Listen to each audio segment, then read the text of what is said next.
Árið 2011 var ég sundlaugarvörður í sundlaug Kópavogs og þá finnst þetta fíkur hurð á hendina á mér sem að eyðileggur liðin í þumlinum á mér.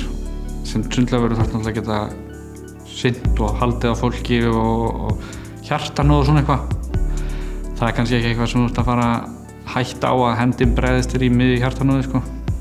Ég náttúrulega með svo mikla hrakfalla sögu, sko. Í rauninni hafa hendurnar á mér verið að bregðast mér síðan ég var 12 ára, svona on and off.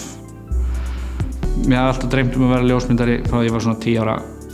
Einhvern veginn aldrei tekið stökkið, sko. Ég hafði augastað á þessum ljósmyndaskóla í Danmörku sem ég ákvað svo að fara í þarna 2012. Svo byrjaði bara hendurnar að bregðast mér aftur og þetta var svona kannski svona síðasta kornið eða svona ég eiginlega gafst upp á því að nenna að standa í þessu vesenni og dóti lengur, þannig að ég var svo sem bara tilbúinn að leggja árar í bát og gera ekki neitt, sko, væga í bóluplast og leggja bara fyrir rúmið eitthvað, ég veit það ekki.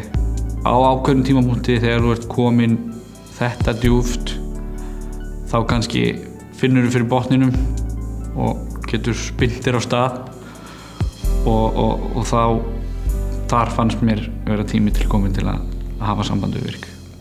Þegar ég kem aftur til Virk þá ákveður ráðgjafinn sem er svona þekkir mín mál að einhverju leyti að senda mig í sérhæft mat, fá fagaðila, iðjuþjálfa, sálfræðing, geðlækni, fækklunarlækni til að taka saman hvernig ég í rauninni geti með þeirra hjálp unnið mig að jákvæðri útgáfu af sjálfum mér.